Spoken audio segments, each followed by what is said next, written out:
Welcome to the Chimney and Fireplace Success Network, a weekly broadcast sponsored by CVC Success Group, hosted each week by industry speaker, coach, author, and educator Jerry Isenhour. Our presentations are produced to assist business owners and managers in turning their business dreams into their business realities. And now, here is your host, Jerry Isenhour. Today, I'm going to address a subject matter that, to be honest with you, I feel like I'm an expert in it, a true expert. Because you see, today we're going to talk about failure. Now, Cheryl's going to come up in her portion, and I think she's going to be talking about stress from what she shared with me. But again, I don't know what her words will be. But what I'm going to deal with is the steps of failure. And furthermore, I want to share with you why failure might just be the gold nugget that leads you to success. So let's get on the path to move from failure to a level success. Stay with me. I'll be right back with you for the rest of the story. Bringing your team to the level of expertise you expect and want from them is a job in itself. And let's be honest, in our industry, is the learning ever really over? Why not turn training over to the experts at the CVC Success Group?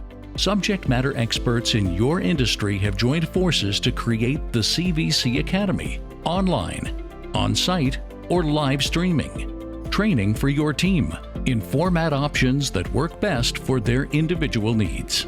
CVC Success Group has thought of everything to help put you and your team on the path to success. Okay, let's get started. The first thing I want to do is let's define what failure actually is. And to get that definition, I went to Webster's Dictionary. And the simple explanation of this is lack of success. Lack of success. But as I went through and thinking about how to put together this podcast, I thought to myself, self, you need some other words that will define failure.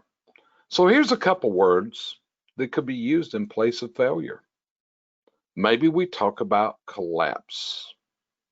Maybe we'd say defeat. Here's another good one. What about setback? Another one is bodge. Misadventure. Misfire. Misfiring. Mishap. Non-success. And here's one that I don't think anybody ever uses, which is unsuccessfulness. You see, as I started thinking about failure, I came to the following conclusion. Failure could be failure of an idea. It could be failure of a path you're on. It could be a failure of a direction you're headed in. And it could be any number of things that we start out on and we fail to reach our destination. Because see, the paths that we take in life are journeys. Failure could also be used to define a person who failed and how we define a person who did fail. We could take looks at this for people that ran for public office and not get elected as failures. But we can also look at someone who failed to get elected, but who then ran again and did get elected. And maybe they presented themselves as a success, or maybe their legacy is that they were a failure. You see, as we look at this, there's a lot of these over the course of the history of our country and as a world. And as we look at the failures of our world, I want to assure you something. Being called a failure actually puts you in the company of great people in this world. We're going to take a look at a few of these. I can remember my own attorney telling me one time when I was going through tremendous challenges from failure. And he said the words to me, Jerry, you're in really good company. And I didn't understand it at the time, but as I did some reading up on this and studied this, he was right. The company of failures, the community of failures in this world are pretty remarkable people when you look at it. And I want to share a few with you. Let's start off with one of the persons that has been identified as the greatest thinker of our time. He actually didn't speak until he was 4 years old. He failed his entrance exam to the Swiss Federal Polytechnic School, located in Zurich, at 16 years old. And even his father, until his father died, considered his son to be a major failure. After eventually graduating from college, he worked as an insurance salesman. But the problem was he quit at that because he failed as well. What was his name? Albert Einstein. Let's look at someone else. Beyonce Knowles. She's got a net worth of nearly $500 million. Beyonce is considered one of the most successful recording artists in history. She sold over 17 million albums as a solo artist, and another 17 million albums when she was a member of Destiny's Child. When she was 9 years old, she had a group by the name of Girls Time. They appeared on Star Search and they lost. In 1996, after signing to Columbia Records, the group had a lot of internal drama, forcing the departure of two people. That's Beyonce. And here's another guy. This guy's worth $80 billion. He's known today as the famous father of personal computing software. He has brought us operating systems such as Microsoft DOS and Words. And he's got other things such as Microsoft Office's Word, Excel, and PowerPoint. However, his first software company failed. Traf-O Data. It failed. And that was Bill Gates. A tremendous failure. How about this guy? He was a great comedic mind of all time. He was raised and grew up in sheer poverty in the United Kingdom. His father abandoned him and his mother when he was 2 years old. He actually lived in a workhouse at the age of 7 years old. When he was 9 years old, his mother was committed to an insane asylum. Throughout his lifetime as an adult, he failed so many times, but he's still considered one of the most famous comics ever. That's Charlie Chaplin. And here's a guy that I love his story. I actually stopped at where he was based in the state of Kentucky. And his name is Colonel Harlan Sanders. Through his entire life, he failed at just about everything that he could. Until at the age of 65 years old, he set out in his car. He had $105 a month, Social Security check. And he set out. And he was rejected by 1,009 restaurants before one accepted his offer. And we can continue to go through these various failures, such as here's another one, Dr. Zeus. And another one is Fred Astaire. And another one of my favorites, a vastly quoted person from the world of business. He's the father of the automobile, and he's quite possibly one of the most famous industrialists to ever live in our country. He helped bring transportation to the masses in America and throughout the world. But the whole problem is his first car company went bankrupt. His second company also went bankrupt after a dispute with his partners. He was forced to walk away, and the only thing he had left was his name, the rights to his name. Another guy, Howard Schultz. Howard Schultz. He was an employee of Starbucks, and he envisioned bringing coffee shops to the masses. Schultz bought out the name of Starbucks. But even that, 217 of the 240 investors that he approached, they turned him down. Another guy, Jim Carrey, he worked as a janitor. He was booed off the stage at one time. An author, J.K. Rowling. She didn't grow up poor, but as an adult, she struggled. A single mother living on welfare. It took her 7 years to write the story, Harry Potter and the Sorcerer's Stone. And when she finished it, 12 major publishing houses rejected the book. And then we go to the story of Katy Perry. Another one, Keanu Reeves. Tremendous hardships. And a person that we see on television, one of the most successful individuals of her time. She grew up in sheer poverty. Her mother was a single mother living on welfare. Her upbringing was wrought with pain and anguish. She was physically, mentally, and sexually abused in her childhood till she finally ran away at 13 years old. She got pregnant at 14 years old, lost the baby shortly after birth. She was fired from her first job. She was judged as being unfit for television. And we keep going through here. Stephen King. We've all heard of Stephen King, probably one of the best known horror authors of all time. His work's been lauded, it's been celebrated, and he sold over 350 million copies of his books. Not to mention the royalties he's received from movies and television series based on his books. He threw his first book away, threw it in the trash. It was rejected by 30 publishers before it was finally accepted by Doubleday. The name of the book, Carrie.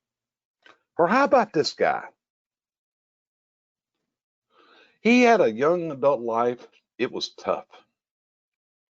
At one time, he was homeless for a period of 3 weeks, living in a bus station. He was so broke while he wrote the script for a movie. His electricity was turned off. And he sold his dog, his best friend, for $25 just to get his lights back on. He was rejected by 1,500 talent scouts. What was the name of that movie? Rocky. What was his name? Sylvester Stallone. Okay? And it keeps going. If you look at the books of the Beatles, the background, they were judged to be on their way out before they finally got that big break. And probably viewed as one of the most influential musician groups of all times. I can still remember when the Beatles appeared on the Ed Sullivan Show on a Sunday night. We also have a famous inventor in history. This gentleman holds 1,093 patents in his name. He tried to invent something that we use every day, and he failed over 10,000 times. A reporter asked him how it felt to fail so many times. And he made the following statement. I've not failed 10,000 times. I've not failed once. I have succeeded in proving that 10,000 ways will not work. When I've eliminated the ways that will not work, I will find the way that will work. That product was the electric light bulb. That gentleman's name was Thomas Edison. And here's another famous one. This gentleman, he's recognized today as one of the most creative geniuses of the 20th century. He created things that are known throughout the world. This guy created Mickey Mouse, Donald Duck, Snow White. He created his own company after his own name, the Walt Disney Company. And you know, it took him years of heartache after he created Mickey Mouse before it ever took off. So this is what I want you to realize, and the stories go back more and more as you look at the failures in life. If you read the stories of Abraham Lincoln, Milton Hershey, so many others, you're going to find that their lifetime is filled with failure. And see, here's what you got to realize. Failure is often the catalyst to tremendous success. You've also got to remember, as much as we would like, there is no overnight success. Being an overnight success is going to involve years of work to become that overnight success. One of my mentors, a gentleman I'm certified under, Dr. John Maxwell, advises that when we fail, that we always failed forward. You know, one of the most influential videos I ever saw was the comedian Steve Harvey, who also hosts game shows. And he came out before his studio audience and made a talk. And I've used this video in seminars before. Because what Steve Harvey did is he came out and talked about a fear of failure. And he talked about there comes a time you got to jump. But he also told you there's going to be times you're going to get battered, you're going to get bruised, but you got to jump.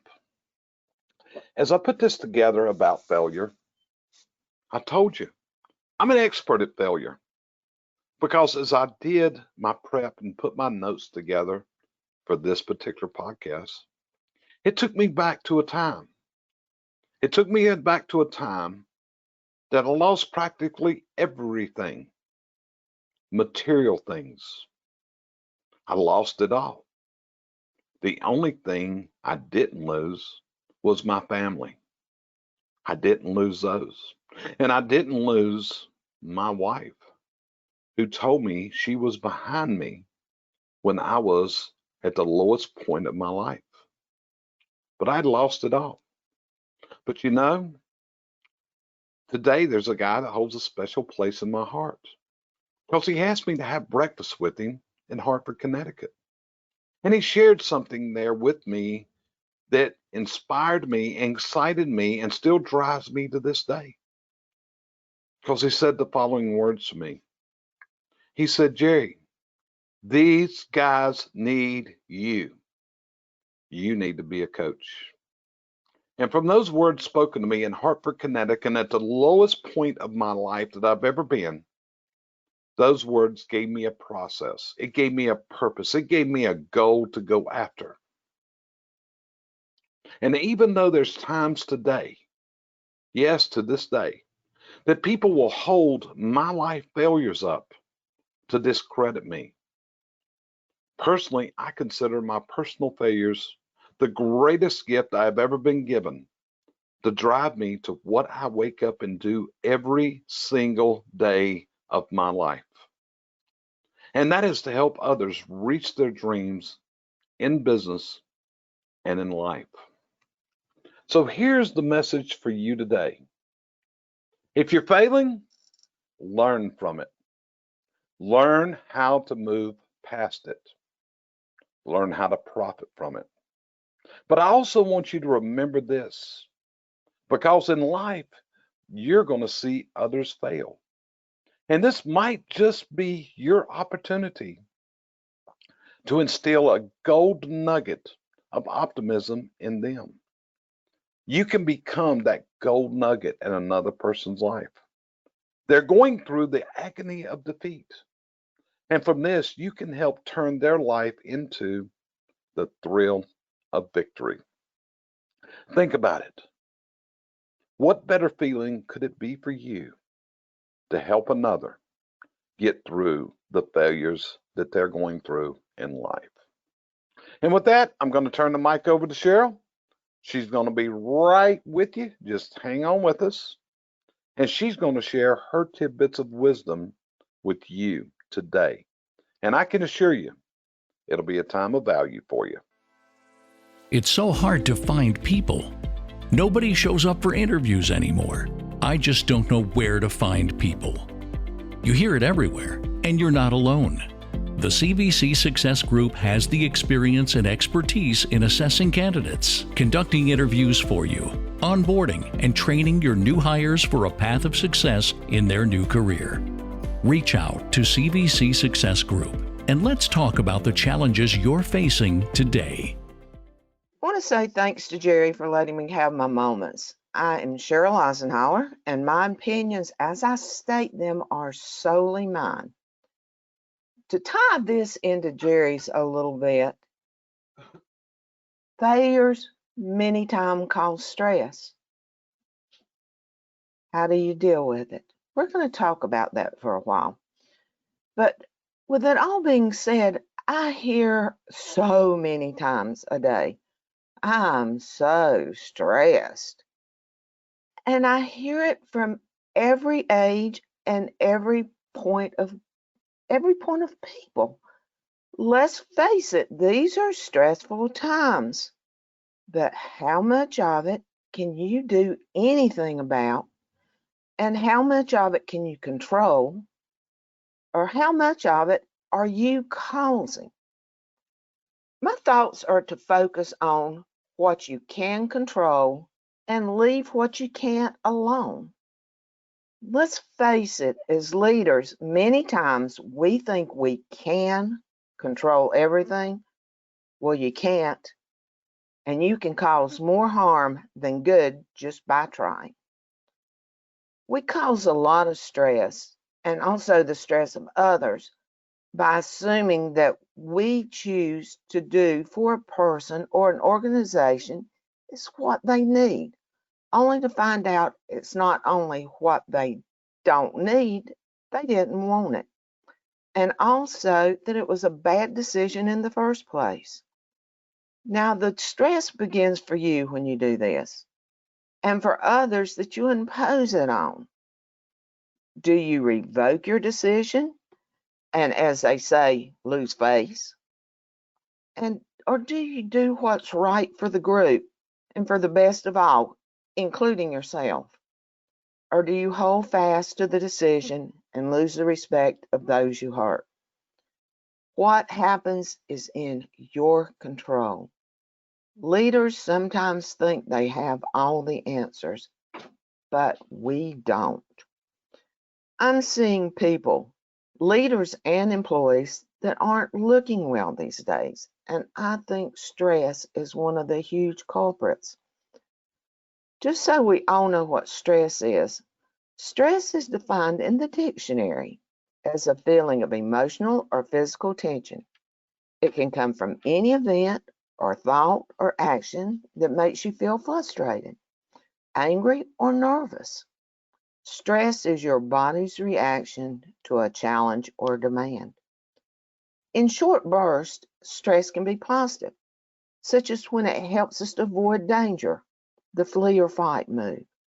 Ongoing chronic stress, however, can cause or at the least accelerate many serious health problems, including your mental health, such as depression, anxiety, and personal disorders. Cardiovascular diseases, including heart disease, high blood pressure, abnormal heart rhythms, heart attacks, and strokes are caused from stress. These are the physical problems, but we need to keep in mind of the emotional symptoms of stress as well.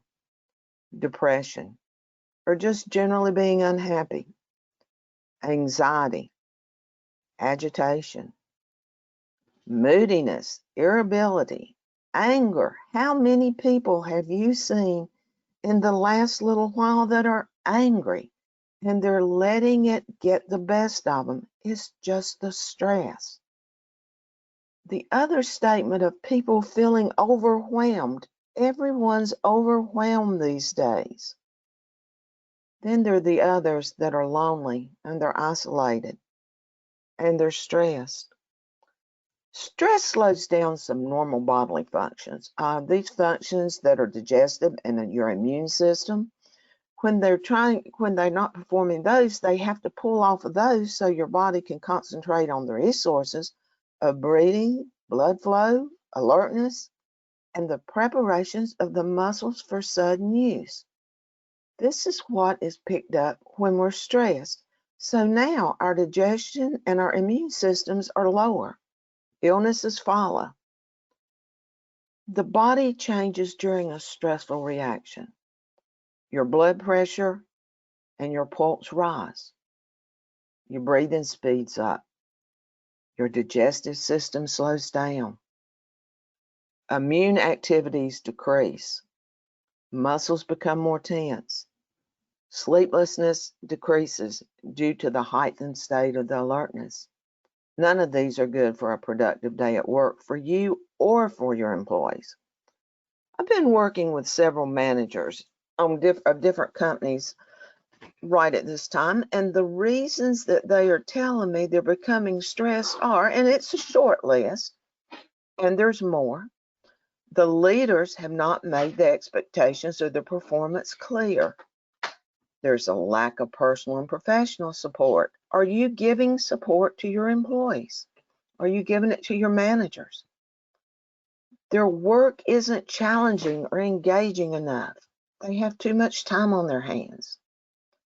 They think that there are too few opportunities to advance any further development. They think they're where they're at and they're not going any farther. That's why we're seeing so many people quit jobs. They're looking for other jobs that they can progress farther in. Other times, the workload's just too much. Have you put too much on one person not to put enough on another? And the big one, their salary's too low, or it's not equal to the work that they're doing. So as leaders, we are responsible for our managers. But then they are in turn responsible for our employees, which we're responsible for, but we have handed them the sword to take it and lead the employees. We need to create the solutions and the situations where stress is minimal in the work location. But first, you must learn to control your own stress. The ones I'm seeing more stressed than the workers are the leaders. Now, you can control your situations as they come up. Don't wait till they turn into a huge problem. When it's a fight, when you have sleepless nights. Many people procrastinate. They don't face their problems as they come. The stress grows. They can't face the problem. And then before you know it, they're ill. Another biggie is just talk with your employees often, both alone and as a group. Communication is 95% of our problems in the workforce. You must learn how to speak their language. And no, I'm not referring to their nationality. I'm referring to how they want to be spoken to. Different personalities like to be spoken to in different ways, and you would fare much better by learning these. It is no use to cause stress just by the way you're talking to people. It's very easy to learn and it's very easy to manage. On the personal side, the last couple of weeks, I've watched people in control make some really bad decisions. Decisions that many will not quickly forget because of the stress they've caused them, financially and emotionally.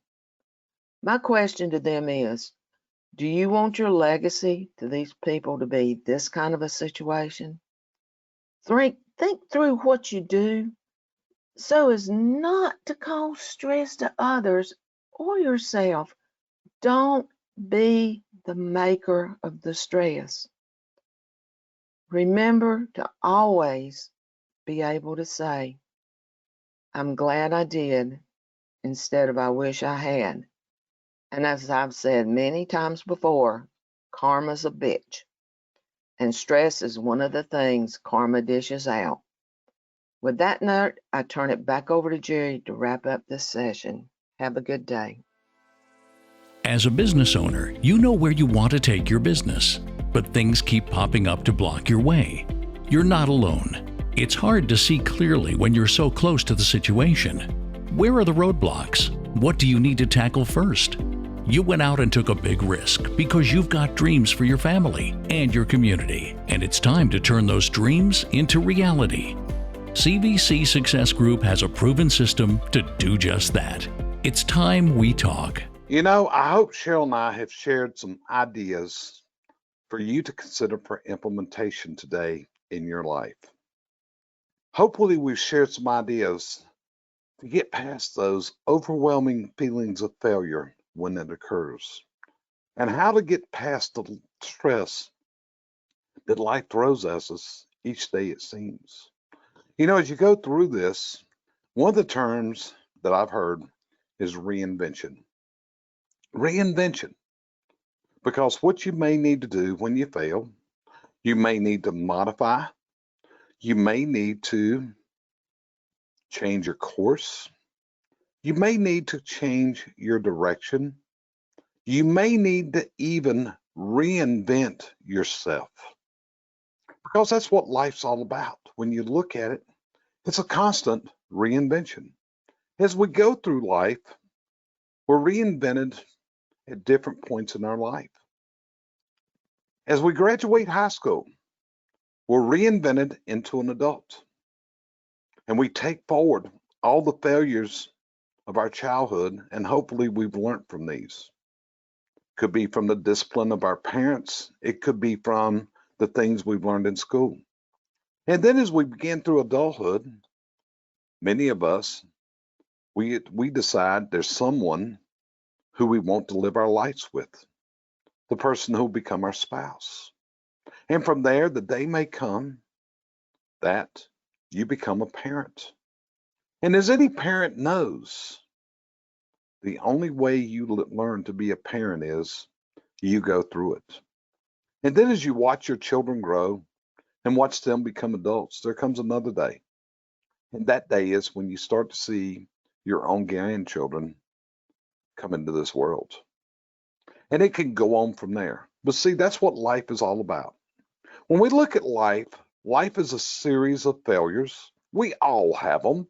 Nobody is impervious to them. In fact, if we look at life, we're probably going to fail more than we'll ever succeed. But what keeps us going is that magic hope.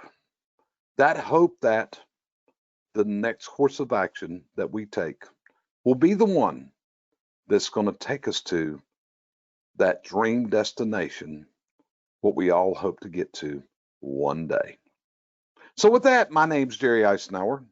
Our company is CVC Success Group.